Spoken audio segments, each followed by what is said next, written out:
Sir గ్రేహౌండ్స్లో మీరు బాగా నేర్చుకున్నారు కాబట్టి ఐటీ నేర్చుకున్నప్పుడు లాంగ్ టర్మ్ మనం కనురెప్పలు కొడితే దాని మీనింగ్ ఏంటి, స్టాండ్ చేసే మీనింగ్ ఏంటి, అది చెప్పగలను అనుకుంటే చెప్పండి, చెప్పకూడదు అనుకుంటే వద్దు.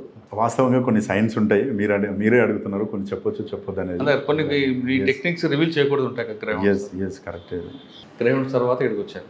ఫస్ట్ పోస్టింగ్ ప్రొబేషనర్గా ఆర్జీఐఏ ఇవ్వడం జరిగింది. 1 year చేసాము అక్కడ ప్రొబేషనర్గా. 1 year చేసిన తర్వాత మీరు చింతపల్లి శ్రీనివాస్ గారితో నేర్చుకున్నారు. ఆయన అప్పటికే ఎన్కౌంటర్ స్పెషలిస్ట్ పేరు, దేవరకొండ శ్రీను ఎలియాస్ చింతపల్లి శ్రీను, ఆయన నేర్చుకున్నారు. సార్కి ఎప్పుడు నేను చూసిన ఫస్ట్ పోలీస్ సార్కి AK పర్సన్తో గన్మెన్ ఉండేవారు. సార్ కొంచెం చాలా ఫాస్ట్ ఉంటాడు. ఆయన దగ్గర చాలా ఏంటంటే ఒక పోలీస్ ఆఫీసర్ ఏ విధంగా ఉండాలి అనేది మాత్రం బాగా నేర్పిస్తాడు సార్. ఆఫీసర్ అంటే ఈ విధంగానే ఉండాలి, ఎస్ఐ అంటే ఎస్ఐ వర్క్ చేయాలి. అప్పుడే స్టార్ట్ అయింది ఆర్జీఐఏ. విపరీతమైన VIP మూమెంట్స్ ఉంటున్నాయి. దాంతోపాటు ఫస్ట్ టైం అక్కడ పాస్పోర్ట్ కేసులు రిపోర్ట్ అవుతున్నాయి. ఆ పాస్పోర్ట్ కేసులు రిపోర్ట్ అయినప్పుడు యాజ్ ఎస్ఐకి ఏంటంటే first basic training, constable training, head constable training, ASI training. Sir ఏమన్నామంటే ఇవన్నీ కామన్గా జరుగుతూనే ఉంటాయి. ఆఫీసర్ ర్యాంక్ క్వాలిటీస్ నేర్చుకోవాలి, ఫస్ట్ ఇన్వెస్టిగేట్ నేర్చుకోవాలి, ఒక ఆఫీసర్ క్వాలిటీస్ ఎట్లా ఉండేదని బాగా చెప్పేవాడు సారు. నైట్ కూడా తీసుకుపోయేవాడు సారు. సార్కు థ్రెట్ అండ్ కాల్స్ కూడా బాగా వచ్చేది, కానీ చాలా డేర్ ఆఫీసర్. సార్ తోటి అంటే ఎలాంటి సిచ్యువేషన్ అయినా హ్యాండిల్ చేయగలుగుతారు అనే కొన్ని క్వాలిటీస్ బాగా నేర్పించాడు. అప్పుడు మాకు ఎక్కువ పాస్పోర్ట్ కేసులు ఎక్కువ ఇచ్చేవాళ్ళు. మెట్పల్లి, కోరుట్ల, నిజామాబాదు, అక్కడ ఏజెంట్ ఉండేవాళ్ళు. ఈ ఇన్నోసెన్స్ పబ్లిక్ని ఏం చేసేవాళ్ళు అంటే ఆ పాస్పోర్ట్లో ఆ ఫోటో తీసేసి ఫోటో అంటించి డైరెక్ట్ పంపించేవాళ్ళు. వాళ్ళు ఇమిగ్రేషన్కి వచ్చినప్పుడు అక్కడ ఇమిగ్రేషన్లో దొరికిపోయేవాళ్ళు. వీళ్ళకి ఏం తెలియదు, ఎలా వచ్చారంటే అక్కడ 1 lakh ఇచ్చాం పలానా భూమయ్యకు, పలానా మెట్పల్లిలో 1 lakh ఇస్తే వాళ్ళు మమ్మల్ని పంపించాలని చెప్తుండే. అసలు వీళ్ళు విక్టిమ్, యాక్చువల్గా వాళ్ళు పట్టుకోవడానికి పోయేవాళ్ళం. అక్కడ ఏజెంట్లని స్టార్టింగ్ అక్కడ ఏం తెలియదు ఫస్ట్. అసలు పోయి అప్పుడు బ్యాచిలర్స్ కాబట్టి అక్కడ లోకల్గా ఉండే వాళ్ళకి 500-1000 రూపాయలు ఇస్తే పలానా పర్సన్ ఎవరు అని అంటే పట్టించేవాళ్ళు, పట్టుకొని వచ్చాను. బాగా ఫస్ట్ మీ టాస్కే మీకు పాస్పోర్ట్ కేసు వచ్చింది. ఎస్, మీకు తెలియని ఏరియాకి వెళ్ళారు. అవును. మీకు ఏమైనా ఛాలెంజ్ వచ్చాయా? లేదు, అట్లాంటిది ఏం లేదు. కాకపోతే ఒకటి ఏంటంటే ఒక వ్యక్తిని ఏ విధంగా పట్టుకోవాలని అంటే పట్టుకునే ముందు ఒక రకమైనటువంటి పట్టుకు రాకపోతే ఏమనుకుంటారు సార్, మన ఎఫిషియన్సీ ఇది చేస్తారేమో, ఎట్టి పరిస్థితిలో పట్టుకొని పోవాలని. పోయిన ప్రతిసారి 4-5 times అయితే 4-5 times కూడా ఏజెంట్లు పట్టుకురావడం జరిగింది అక్కడ నుంచి. అంటే పట్టుకు రావడం అనేది మీరు 4-5 days వెళ్ళారు, కానీ వాడు ఐడెంటిఫై ఎలా చేస్తారు వాడు పాస్పోర్ట్ బ్రోకర్ అని? చాలా సింపుల్. వీళ్ళు ఏం చేస్తారంటే ఎవరైతే దుబాయ్ వెళ్ళడానికి, అరబ్ కంట్రీస్ పోవాలని అనుకుంటారో వాళ్ళు పబ్లిక్ ఏం చేస్తారంటే పాపం చాలా పూర్ పబ్లిక్ ఉంటారు. వాళ్ళు ఒక 50,000-1 lakh రూపీస్ ఇస్తే ఈ పొయ్యి వచ్చిన వాళ్ళ పాస్పోర్ట్స్ తీసుకొని వీళ్ళు ఏం చేస్తారంటే దాన్ని మొత్తం మార్ఫింగ్ టైం చేసి డైరెక్ట్ ఫోటో పేస్ట్ చేస్తారు, దాని మీద పేస్ట్ చేసి ఆధార్ కార్డ్ అవన్నీ చేంజ్ చేస్తారు. వీళ్ళు విలేజ్లో ఉండేటటువంటి పబ్లిక్ వెరీ ఇన్నోసెన్స్, అసలు వాళ్ళకి ఏం తెలియదు. పాస్పోర్ట్ ఎట్లా వస్తుంది, మనం ఎట్లా ట్రావెల్ చేస్తాం, ఇమిగ్రేషన్ అనేది ఎట్లా ఉంటుంది అనేది కూడా తెలియదు. 50,000 ఇచ్చిండు, పాస్పోర్ట్ ఇచ్చిండు, ఇక పో అని చెప్పేస్తారు. అతన్ని తీసుకొచ్చి ఎయిర్పోర్ట్లో డ్రాప్ చేస్తారు. డ్రాప్ చేసి ఇతను ఏదైతే లోపలికి ఎంటర్ అవుతారో ఇతను వెళ్ళిపోతాడు, ఉండడిగా.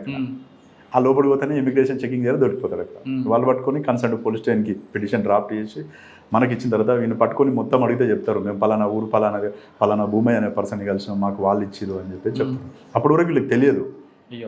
వీళ్ళు రిమైండ్ అవుతారు. మనం పట్టుకుని వాడిని ఇంట్రాక్షన్ చేసి ఎన్ని పాస్పోర్ట్లు తయారు చేసిన, కొన్ని పాస్పోర్ట్లు, స్టాంపులు అవన్నీ కూడా సీజ్ చేయడం జరిగింది. అండ్ ఆ కేసు బాగా గుర్తుండిపోయింది. స్టార్టింగ్ అవే చేసాం అక్కడ. తర్వాత అక్కడ నుంచి 1 year అక్కడ నుంచి 2010లో మల్కాజ్గిరి పోస్టింగ్ చేయడం జరిగింది. ఓకే, ఫస్ట్ 1 yearలో మీరు ఇండిపెండెంట్గా మీకు ఒక సెక్టర్ ఇచ్చుంటారు, మీరు కూడా సింగిల్గా తిరుగుంటారు. మీకు గతంలో మీ పోచయ్య గారు అటువంటి ఆ స్టైల్లో వెళ్ళేవారా? మేము అప్పుడు స్టార్టింగ్ వెళ్ళాము అక్కడ. అప్పుడు తెలియదు, వైన్స్ల దగ్గర పోయి కొట్టడం, ఎక్కడన్నా పబ్లిక్లో ఓపెన్ బూజింగ్ చేస్తే విపరీతంగా కొట్టడం. కొడితే వాళ్ళు వచ్చి కంప్లైంట్ చేసేవాళ్ళు, కొట్టిరు వాతలు వచ్చినాయి చూడండి ఎట్లా కొట్టారు అని. సార్ అప్రిషియేట్ చేసేవాడు, ఏం కాదు మంచిదే, కొట్టకపోతే ఏం చేస్తారని చెప్పేసి చెప్తుండే సార్. కాకపోతే ఒక విషయం ఏం చెప్పేవాళ్ళంటే సీనియర్ ఆఫీసర్ 2-3 చెప్పిందంటే, మనం ఎవరినైనా కొట్టాల్సి వస్తే కొడితే పబ్లిక్ జస్టిఫై చేసే విధంగా ఉండాలి. బాగా కొట్టాడు, కొట్టడం వల్ల మంచి జరిగింది అనాలి, కానీ పబ్లిక్ మనకు రివర్స్ కావద్దు అని చెప్పేటటువంటి చాలామంది పోలీస్ ఆఫీసర్ చెప్పారు. అదే నేర్చుకున్నాం. ఎక్కడైనా సిచ్యువేషన్ వచ్చినప్పుడు వాడు నిజంగా సమాజానికి చెడ్డ వ్యక్తి అన్నప్పుడు మాత్రం పోలీస్ పని చేశారు. అక్కడ నుంచి మల్కాజ్గిరి వచ్చింది. మల్కాజ్గిరి అంటే క్రైమ్ జోన్ అది. అవును, మల్కాజ్గిరి మేము వచ్చినప్పుడు మల్సన్ రెడ్డి సార్ ఉండే 89 బ్యాచ్ సార్ ఇన్స్పెక్టరు. సార్ అక్కడ వచ్చినప్పుడు ఫస్ట్ 1 month నేను మా బ్యాచ్మెంట్స్ నాగేశ్వర రెడ్డి, జానయ్య అని 3 పోస్టింగ్ ఇచ్చారు. అక్కడ ఇస్తే డిఎస్ఐగా ఎవరు చేస్తారంటే ఎవరు విల్లింగ్ లేరు. సార్ ఒక 1 month అబ్జర్వ్ చేసిండు. చేసిన తర్వాత ఎవరైతే బాగుంటుంది అని చెప్పేసి ఒకరోజు డైరెక్ట్ పిలిచి కూర్చోబెట్టి గ్రీన్ టీ తాపి మేమో ఇచ్చేసిండు, నువ్వు డిఎస్ఐ అని. అక్కడ డిఎస్ఐకి పైన పోలీస్ స్టేషన్ పైన ఒక రూమ్ ఉంటుంది సపరేట్, ఒక 12 మెంబర్స్ కానిస్టేబుల్స్, సీనియర్ కానిస్టేబుల్స్, వాళ్ళందరూ కూడా విపరీతం క్రైమ్ అక్కడ. 3 రైల్వే స్టేషన్స్ ఉంటాయి, సఫిల్గూడ, ఉందానగర్, హనుమాన్పేట, మళ్ళీ అది దాటితేనే తుకారంగేట్ రైల్వే స్టేషన్. అక్కడ ఇండియాలో ఉన్నటువంటి అందరూ దొంగలు నైట్ దిగుతారు, మళ్ళీ మార్నింగ్ 4 o'clock ట్రైన్ ఎక్కేసి వెళ్ళిపోతారు. ఎందుకంటే అక్కడ హాల్ట్ ఉందా? హాల్ట్ ఉంది, 4 రైల్వే స్టేషన్లు కూడా హాల్ట్. మల్కాజ్గిరి హాల్ట్ ఉంది, సఫిల్ కూడా హాల్ట్ ఉంటుంది, ఉందానగర్ హాల్ట్ ఉంటుంది, మళ్ళీ హనుమాన్పేట హాల్ట్ ఉంటుంది, తుకారంగేట్ కూడా హాల్ట్ ఉంటుంది. పక్కనే ఉంటాయి అన్ని కూడా, కిలోమీటర్కు బిలోనే ఉంటాయి, టక్క ఆగుకుంటే వెళ్ళిపోతుంది. కంప్లీట్ రెసిడెన్షియల్ జోన్ అది, అంతా ఎంప్లాయీస్ ఉంటారు మల్కాజ్గిరి మొత్తం. బాగా పెన్సిల్ అయితే దాంతోపాటు స్నాచింగ్లు కూడా విపరీతంగా అయ్యేది. సార్ ఇప్పుడు రైల్వే స్టేషన్లో దొంగలు ఎలా పట్టుకున్నారు మరి? అయితే ఎక్కడి నుంచి వస్తాడు? మేమేం చేసేవాళ్ళం అంటే అప్పుడు మఫ్టీ కదా, యాజ్ అ డిఎస్ఐగా మఫ్టీగా ఉన్నప్పుడు ఎక్కడైతే క్రైమ్ ప్రోన్ ఏరియా ఉందో అప్పుడు 2 వీలర్ మీదే తిరిగేది. మామూలుగా కామన్ పబ్లిక్ తిరుగుతుండేవాళ్ళం. తిరుగుతున్నప్పుడే 2-3 టైమ్స్ దుదాని రాజు సింగ్ అని చెప్పేసి, రాయల్ రవి అని చెప్పేసి, దుదాని రాజు సింగ్ వాడు ప్రొఫెషనల్ ఎస్బీ అఫెండర్, అతన్ని పట్టుకోవడం జరిగింది. రాయల్ రవి అని చెప్పేసి డీసీ ఉంటాడు హైదరాబాద్ సిటీ లాలగూడలో ఉంటాడు, చాలా ప్రొఫెషనల్ ఎస్బీ అఫెండర్, అతన్ని కూడా రెడ్ హ్యాండెడ్గా పట్టుకోవడం జరిగింది. వీళ్ళని పట్టుకున్నప్పుడల్లా కూడా 60 తులాస్ ఒకసారి, 74 తులాస్ ఒకసారి అట్లా రికవర్ చేయడం జరిగింది. కానీ అక్కడ ఏ టైంలో దిగుతారండి? నైట్ పీక్ స్టేజ్లో 12 o'clock సెకండ్ షో సినిమా అయిపోయిన తర్వాత వీళ్ళు సినిమాకి వస్తారు. కొద్దిమంది సినిమా చూసి అలవాటు ఉంటుంది. సినిమా వచ్చిన తర్వాత కొంతమంది ఏమో మార్నింగ్ టైం రెక్కీ చేసుకుంటారు. ఆ రెక్కీ చేసే విధానం కూడా ఎట్లుంటుందంటే డే టైంలో వచ్చి చూసుకొని పోతారు. ఇంటి ముందు లాకేసి ఉందా, 2-3 రోజులు ముగ్గేయకపోతే డస్ట్ పడి ఉంటుంది, కొంతమంది లాకేసి ఉంటే క్లియర్గా కనిపిస్తుంటుంది, కొన్ని ఆనవాళ్ళు ఉంటాయి వాళ్ళకి, అది చూసుకొని వెళ్తారు. కొంతమంది అంటే డైరెక్ట్ అటాక్ చేస్తారు. ఏం చేస్తారంటే ఇంట్లో లైట్ ఉండదు, చాలా మంది లైట్ వేయరు, లైట్ వేయకుండా వెళ్ళిపోతారు. అది చూసుకొని వీళ్ళు ఏం చేస్తారంటే పక్క గోడ దూకేసి అటెండ్ చేసుకొని పారిపోతారు. సార్ మీకు మల్కాజ్గిరిలో ఒక మోస్ట్ వాంటెడ్ ఉండేవాడు మంత్రి శంకర్, ఇప్పుడు ఎదురుపడ్డాడు. అయితే యాక్చువల్గా మంత్రి శంకర్ ఆనంద్ బాగు, ఈస్ట్ ఆనంద్ బాగులో ఇల్లు ఉంటుండే, కానీ అతను లోకల్గా అఫెండ్ చేయడు. మొత్తం 3 ఉంటారు, మంత్రి శంకరు, పూర్ణచందరు, మూర్తి అని చెప్పేసి 3 అఫెండర్స్.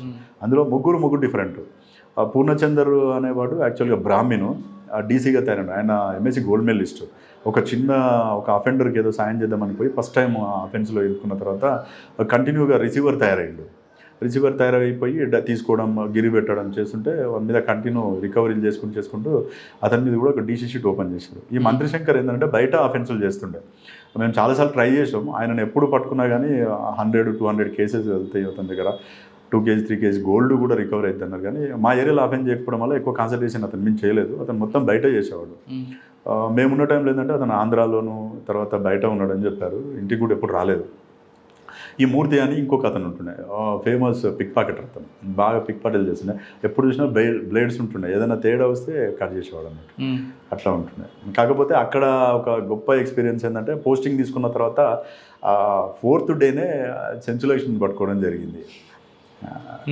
అది పెద్ద ఎక్స్పీరియన్స్ అసలు యాక్చువల్గా. అప్పుడు ఫస్ట్ టైం మాకు హిందీ సరిగా రాదు, ఇంగ్లీష్ అయితే మేనేజ్ చేయగలుగుతాం కానీ హిందీ అసలే రాదు. స్టార్టింగ్ ఆ సెంచులేషన్ ఏంటంటే ఎదుట ఆఫీసర్ని చూసి బాగా, అప్పటికే సీనియర్ అఫెండరు, వాంటెడ్ క్రిమినల్ కూడా, మేము పలానా దగ్గర ఉంది అని ఒక ఇన్ఫర్మేషన్ వచ్చింది. ఒక టాడీ కాంపౌండ్ ఏరియాలో, ఈశానంద్ బాగ్ ఏరియాలో తిరుగుతుంది సార్. ఫోన్ చేశారు, ఒక ఇన్ఫార్మర్ ఫోన్ చేసి డైరెక్ట్ సెంచులక్ష్మి ఉంది అని అంటే, నాకు సెంచులక్ష్మి ఎవరో తెలియదు వాస్తవంగా. నేను మా క్రైమ్ కానిస్టేబుల్ నరసింహ అని ఉంటే, నరసింహ సెంచులక్ష్మి ఎవరో ఫోన్ చేశారు, సెంచులక్ష్మి వచ్చిందంట, తిరుగుతుందంట. సెంచులక్ష్మ సార్ అవునంట. అంటే మీరు పదండి సార్, బండి వేసుకొని పోయినాం. లేకపోతే ఒక దగ్గర వాళ్ళ తమ్ముడు మహేష్ అని చిన్న ఉండే వాడు, వీడిద్దరు కలిసి గలీలో తిరుగుతున్నారు ఒక సంచి చేసుకొని. ఈమె ఫస్ట్ ఏం చేస్తుందంటే బాల్ ఇసిరేస్తుంది ఇంట్లోకి. బాల్ ఇసిరేసిన తర్వాత వాడు లోపలికి పోతాడు. పోయి ఆ బాల్ తీసుకొచ్చే క్రమంలో ఇంటి లాక్ ఉందా లేదా చెక్ చేసుకొని వచ్చేస్తుంది. ఆ ఇల్లు లాక్ ఉందనుకో, ఈమె ఎంటర్ అవుతుంది, వాడు బయట వెయిట్ చేస్తుంటాడు. పోయి అఫెన్స్ చేసుకొని వచ్చేస్తాడు. డేహెచ్బీ అఫెన్స్లు చేస్తాను, నైట్ చేద్దామే.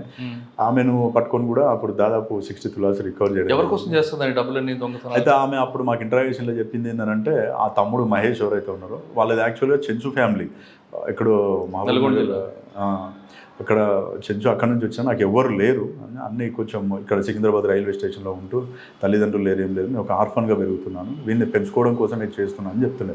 కొంత దానం కూడా చేస్తాను ఇది అని చెప్పింది. కానీ ఫస్ట్ అప్పుడు పట్టుకున్నప్పుడు అసలు బ్రేక్ కాలేదు. యాక్చువల్గా క్రైమ్లో చెప్పాలంటే శివకృష్ణ సారు మాకు క్రైమ్ గురువు. ఆ సార్ దగ్గర బాగా టెక్నిక్స్ నేర్చుకోవడం జరిగింది. ఇంటరాగేషన్ టెక్నిక్స్ అంటేనే సార్ అసలు లెఫ్ట్ వింగ్ రైట్ వింగ్ అనే దాని గురించి ఆయన చెప్పిన దాన్ని బట్టి చాలా విషయాలు నేర్చుకోవడం జరిగింది. అసలు క్రైమ్ మీద ఇంట్రెస్ట్ పెరగడానికి నా విషయంలో మాత్రం ఆయన మా గురువు అని చెప్పొచ్చు క్రైమ్కి సంబంధించి. సార్ దగ్గర టెక్నిక్స్ నేర్చుకున్నాం. మా పట్టుకున్న తర్వాత సార్ డైరెక్ట్ ఫోన్ చేసి ఏమన్నా సెంచులక్ష్మి దొరికిందారా అన్నాడు. అవును సార్ సెంచులక్ష్మి దొరికిందంటే ఏమంటుంది అని అన్నాడు. అంటే ఏం నోరిపట్లేదు సార్, అసలు అర్థం చెప్పట్లేదు. సరే మాట్లాడండి అన్నాడు. నెక్స్ట్ డే సార్ సడన్గా వచ్చేసింది. వస్తానే సార్ని చూసి 2 కాళ్ళు పట్టుకుంది. దొరా మీ ఏరియా అని తెలియకొచ్చా నేను అని. అప్పటికి మా కానిస్టేబుల్స్కి అందరికీ తెలుసు శివరామకృష్ణ సార్ ఏందనేది అని చెప్పి సార్ ఇక బాగా వాన్ చేయడం జరిగింది. టోటల్ నేను మొత్తం చెప్పేసి దొరా అది ఇది అని చెప్పేసి టోటల్ ఎంటైర్ ఆల్ కేసెస్ చెప్పింది. అన్ని కేసులు కూడా అప్పుడు గ్రేవ్ కేసులే అన్నీ. ఆ గ్రేవ్ అంటే అప్పుడు 1 lakh అబోవ్ వచ్చిపోయిన కేసులు చాలా, అవన్నీ కూడా రికవరీ చేయడం జరిగింది. మంచి ఫస్ట్ ప్రెస్ మీట్ అది. అది అయిన తర్వాత అక్కడ నుంచి దాదాపు 3 years చేయడం జరిగింది. 3 years చేసిన తర్వాత అక్కడ నుంచి కొద్ది రోజులు డిస్ట్రిక్ట్ చేద్దామని రిక్వెస్ట్ పెట్టుకుంటే అప్పుడు ద్వారకా తిరుమలరావు సార్ సిపి గారు ఉండే రేంజ్కి పంపించారు. రేంజ్కి పంపిస్తే నిజామాబాద్ వచ్చినాం. నిజామాబాద్ వచ్చిన తర్వాత అప్పుడు నిజామాబాద్లో ఎక్కడ వేకెన్సీ నేను చూస్తున్నప్పుడు ఈ జైరాబాద్ ఎస్ఐ నరేందర్ సార్ ఉండే 2004 బ్యాచ్. ఆయనకు ప్రమోషన్ వచ్చి ఇక్కడ నుంచి హైదరాబాద్ వెళ్ళిపోయాడు. అప్పుడు ఇక్కడ వెకెంట్ ఉండే. Sridhar Reddy sir CI. అయితే అక్కడ ఉన్న మేనేజర్ ఇక్కడ వెకెట్ ఉంది సార్, మీరు ఒకసారి కన్సల్ట్ చేయండి, సారు ఒకవేళ ఓకే అంటే ఇక్కడ కన్సల్ట్ ఎస్పీ గారికి చెప్తారు అన్నారు. సార్ ఫోన్లో మాట్లాడడం జరిగింది. సార్ ఫోన్లో మాట్లాడమే ఇమీడియట్లీ ఓకే రైట్ నీ డీటెయిల్స్ పెట్టండి అని పెడితే ఎస్పీ గారికి చెప్పారు. ఎస్పీ గారు డిఐజీ గారితో మాట్లాడి అప్పుడు పోస్టింగ్ ఇప్పించడం జరిగింది. స్టార్టింగ్ అట్లా 2012లో జిల్లా 2012లో మీరు సంగారెడ్డి జిల్లా మెదక్ జిల్లాకి ఎంటర్ అయ్యారు. అవును. ఇంకా అప్పటి మీ మార్క్ ఉండిపోయింది ఇక్కడ. మధ్యలో మళ్ళీ సిద్దిపేట కూడా పోవడం జరిగింది.